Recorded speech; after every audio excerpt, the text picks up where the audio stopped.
Today, guys, I wanted to honor Elvis Presley this month of August because he passed away August 16th, 1977.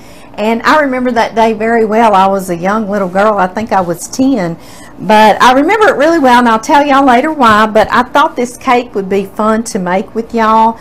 It is one that my Aunt Priscilla made for years and years and years. And yeah, her name's Priscilla. I know, isn't that something? And she made this for years and years at Christmas time, and so it's near and dear to me anyway. But I want to share it with y'all. It's got a lot of the flavors in it that Elvis really loved and he was famous for.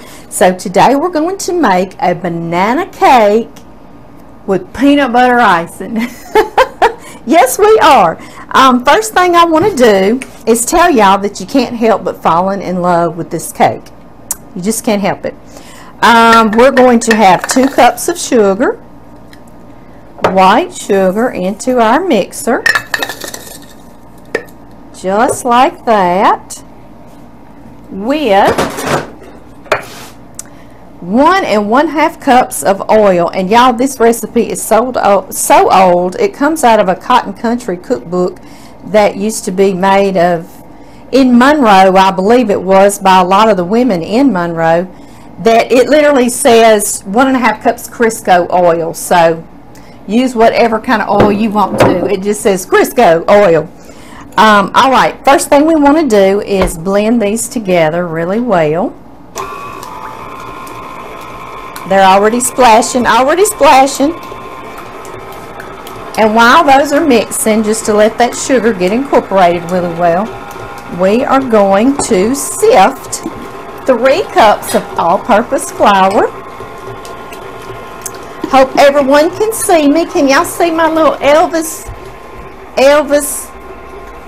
magazine back here? Yes, I think y'all can.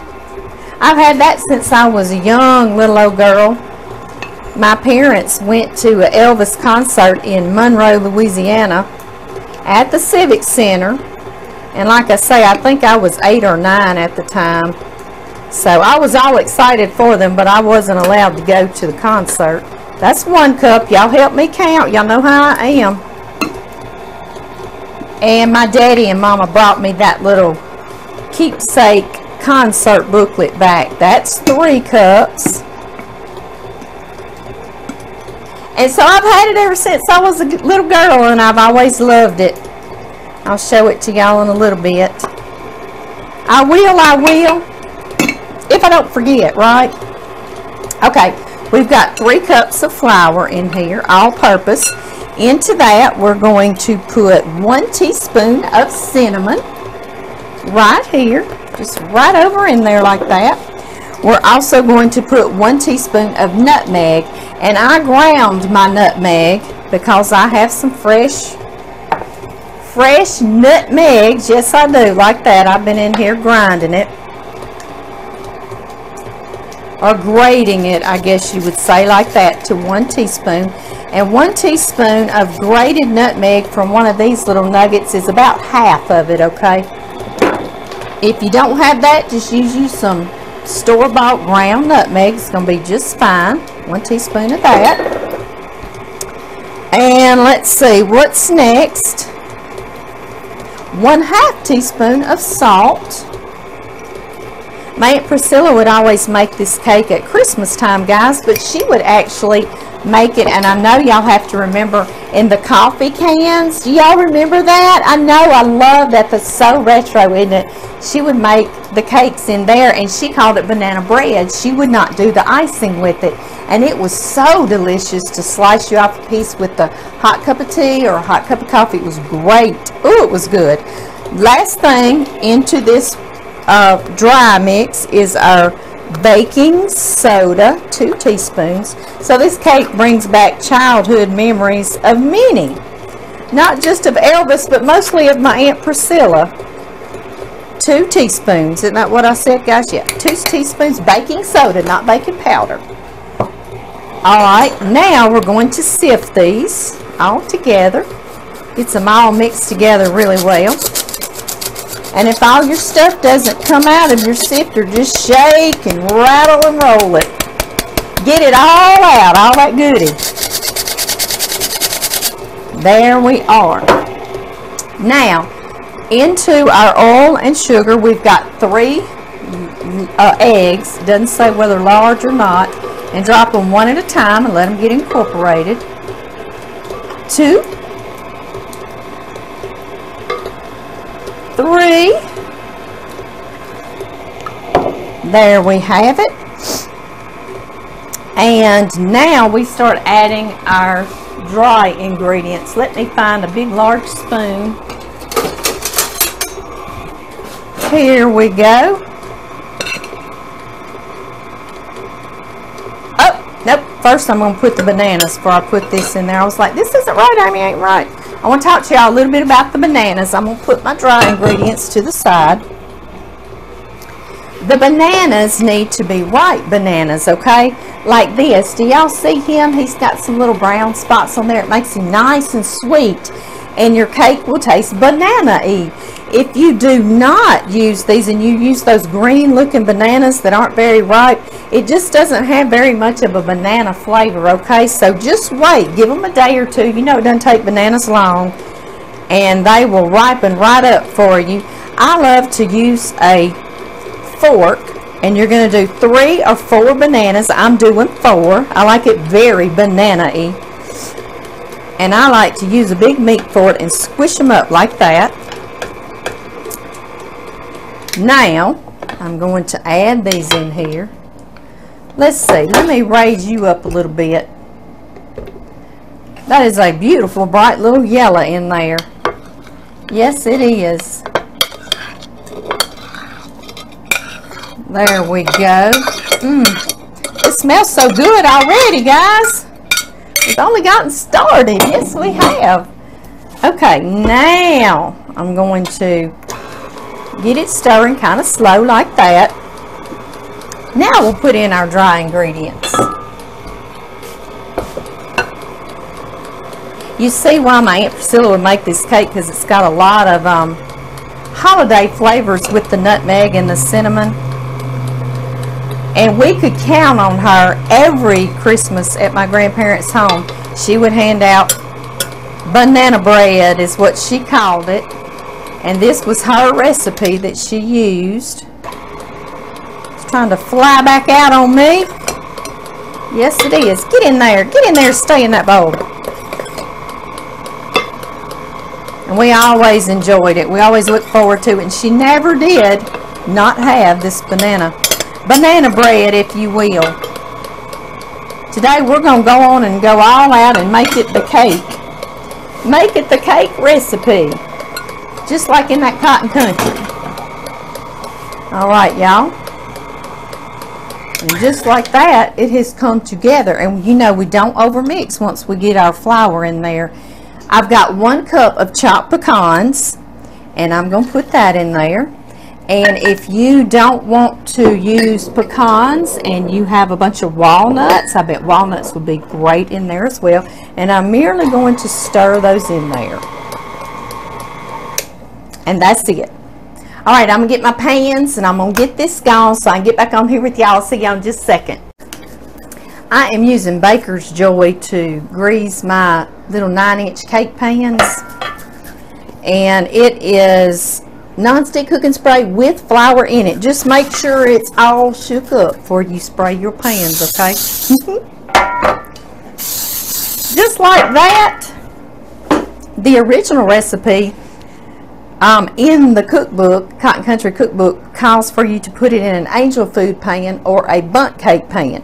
But I like to ice it and do a stacked cake so you get a lot of the icing between each layer. So that's what we're doing today. But you do it however you want to do it. I just want to let y'all know that it bakes on 350 in a bundt pan or an angel food cake pan for 1 hour.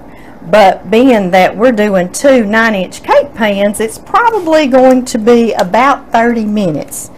Just as soon as that toothpick comes out clean, that's when it's going to be done.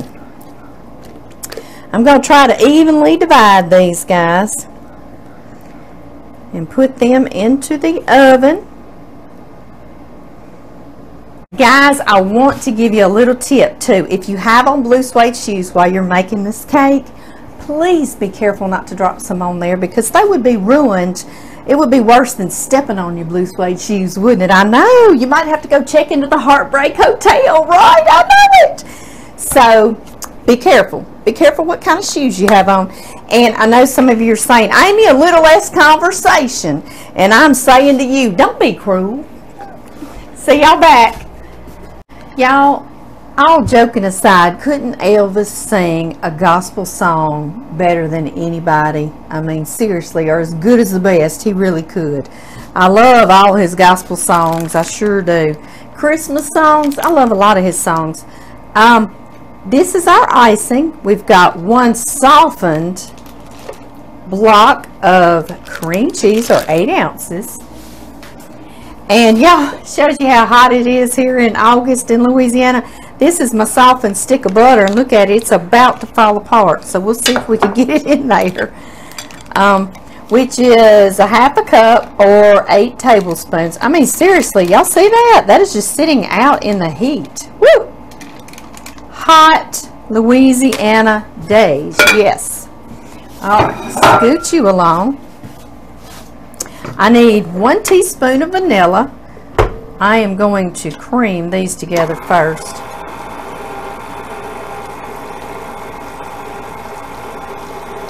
Y'all see this book while that's creaming? This book is what my parents brought me back. They went to his concert at the Monroe Civic Center. I was 8 or 9, like maybe 74 or 76. And my daddy brought me this back from his concert, and I thought that was so sweet, and I've cherished it ever since. That's his name, Lit Up in Vegas. It's just got lots of his pictures in here of him singing on stage, how big and boisterous he was. And they're all signed, so I love that. The middle one is framed in purple, so I love that. But anyway, it's a neat little book, and I've had it for years and years. I'm not going to talk about how many, but I've cherished it ever since. And so I still have it. I still have it in my game room. I sure do. All right, that looks pretty creamed. We're going to add 1 teaspoon of vanilla. We know that's going to make it taste good, don't we? There we are. And then the only other thing is, well, the only other thing the recipe calls for to make a cream cheese icing is, and this recipe is so old in this book, it says 1 box of powdered sugar. Boy, will people scream these days over that, right? So 1 box of powdered sugar is about 16 ounces or 1 pound, or 3 to 3.5 cups of powdered sugar, okay? Confectioner sugar. You just start slowly adding that in. Just like that. And because Elvis loved peanut butter and banana, we're going to add a little peanut butter to our icing. Won't that be good? But you don't have to if you don't want to honor Elvis. That's okay. He'll be okay with it, because you know he's going to be watching this video, don't you? You know he didn't really die, right? I know he just went into hiding. Of course, I'm kidding around with y'all, but boy, do lots of people want to believe that, don't they? They sure do. They just didn't want to see him go so soon. They wanted to hear him sing some more and more and more, didn't they? All right, guys, I'm going to let that get whipped up pretty good. And I don't remember if I said, but I put my whisk attachment on here, okay, guys? We're going to put a 1/4 cup of peanut butter to honor Elvis. We sure are. He loved peanut butter and banana fried sandwiches. That sounds really good, doesn't it? I've eaten peanut butter and banana sandwiches many times in my life, and it is really good. It is, it is. He knew what was good in life, didn't he? He sure did. Okay, y'all. Let's cream this.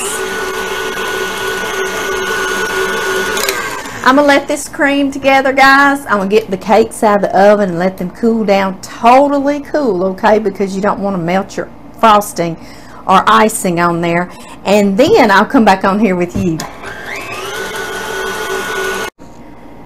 Look how beautiful. Isn't it a nice, gorgeous golden color? They've been cooling, and I put them on a wire rack, and then I put them in the freezer after a little bit, after they cool down pretty good, and I let them get really, really cold so I can ice them easily. Just so y'all know what I do, because we don't want them to be warm at all, guys, because it will melt our icing, won't it? It sure will. Some of this lovely peanut butter icing. It smells so good. Cream cheese and peanut butter. Does it get any better than that? I don't think so either. I sure don't. No, I sure don't. And I'm going to ice this. And I'm going to tell y'all, I promised y'all the story of how in the world I remember when Elvis passed away so well, because I was a young 10-year-old little girl, I believe. Yeah, 10. I was at church camp with my best friend, Kim Fleming. I was Amy Worsham. She was Kim Fleming. And she had invited me to go to church camp with her that year. And y'all know, after you eat lunch, you had free time, but it was also quiet time. You needed to go in the dorm. And I'm going to put my second layer up here, guys. And just be quiet and still. You could take a nap, whatever, but you had to rest, let your food settle for about an hour, and then we went swimming afterward. Well, I think it also gave the counselors time to get away from us girls, us kiddos, and have some adult time. They would sit outside. Well, one of the girls who was older than Kim and I, and not from our church that we came from, she had brought a radio, which was a no-no and forbidden at church camp, of course, but she sneaked it in there anyway, and so she had it going in the dorm. We were all sitting on our bunks and talking and just resting for a little bit, listening to the radio. It was, I know it was probably 100 of us girls, if not more, in the dorm, and all of a sudden broke the news, and they came on the radio saying Elvis Presley just died. Well, us being young 10-year-old little girls, and it was, like I say, tons of us, we all ran out of that dorm screaming to the top of our lungs, Elvis Presley just died, Elvis Presley just died. We were just all beside ourselves and screaming and hollering, and those counselors came walking up to us like, what? And they finally heard what we were saying and got us settled down. By that time, they had suspicious minds. Yes, they did. And they said, exactly how do y'all know that Elvis Presley just died?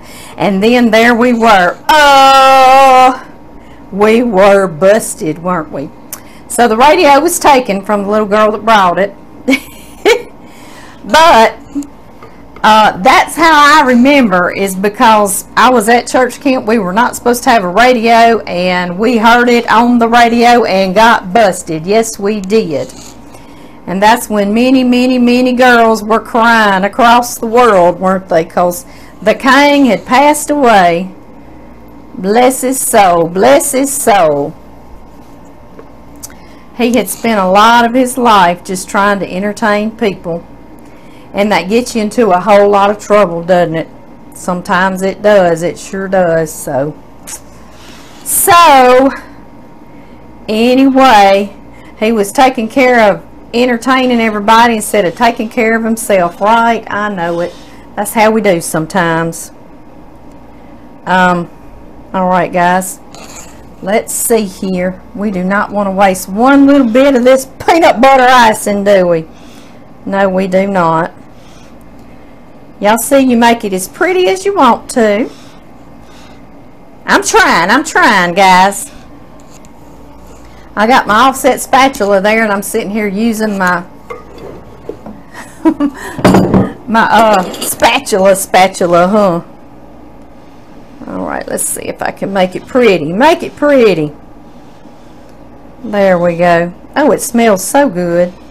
This takes me right back to my childhood, smelling that banana cake. Sure does. I love it. I love it.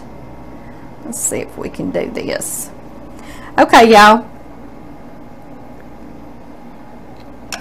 I want to show you, in honor of Elvis, not only did he like fried peanut butter and banana sandwiches. Sometimes he had them with bacon on top. Right? He was ahead of his time. I know. He was way ahead of his time about everything, wasn't he? So I got some bacon in honor of Elvis, some real bacon bits that we use, and we're going to sprinkle that on top. Is this not over the top? I know it. It's just like Elvis, isn't it? So pretty. So pretty. And yes, we are going to cut into this. I know y'all want to. I do too, so bad.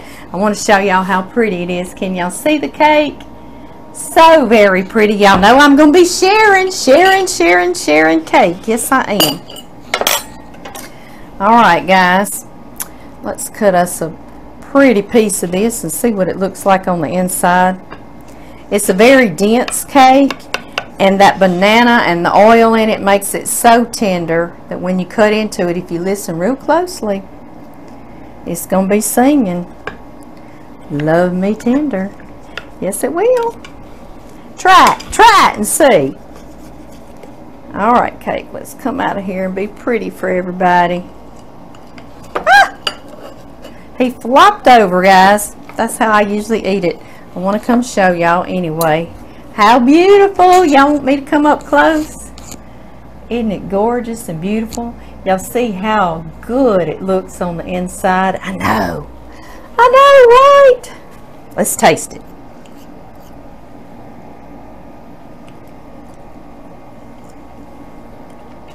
I'm going to get a little bite of that bacon too.